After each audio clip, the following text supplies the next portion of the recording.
आ जाओ, ठीक है बाबू, आ जाओ गणेश, यहाँ में अंदर अंदर ही कर, अंदर अंदर अंदर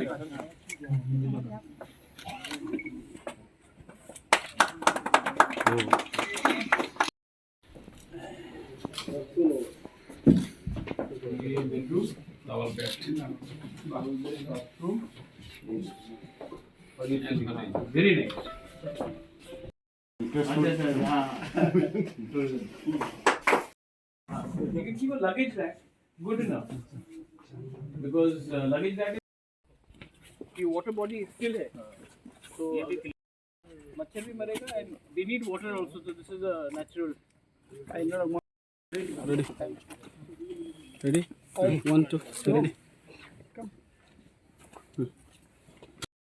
On the occasion of Tring, हमने यहाँ में टूरिस्ट कॉटेजेस हमने इनॉग्रेट किया है।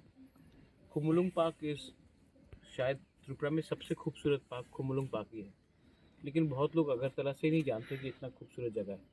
और यहाँ में अच्छे तरीके से लॉग कैबिन्स खोलकर हम चाहते हैं कि बाहर के लोग भी हमारे एडीसी एरियाज़ में आए और देखें कि हमारे एडीसी एरियाज़ कितना खूबसूरत है, कितना सफ़ा है, और यहाँ के लोग, हमारे लोगों को भी एम्प्लॉयमेंट का एक चांस मिले। क्योंकि अगर यहाँ में हम टूरिस्ट कॉटेजेस खोलेंगे तो अपना लोकल फूड, अपना लोकल लोगों को एम्प्लॉयमेंट, और जो बाहर के लोग पैसा सब पूरा इंडिया में कमाते हैं, खुमुलुंग में आकर एडीसी एरिया में आकर अगर खर्चा करेंगे तो हमारे लोगों के लिए फ़ायदा होगा। तो I congratulate everyone and I hope that ये टूरिस्ट कॉटेज अच्छे तरीके से चले। हमें अपने स्टेट को अगर हाईलाइट करना है अच्छे तरीके से, तो टूरिज़्म के थ्रू से हम लोग अच्छे तरीके से कर भी सकते हैं और एम्प्लॉयमेंट भी दिलवा सकते हैं। So I wish everyone the very best. Thank you.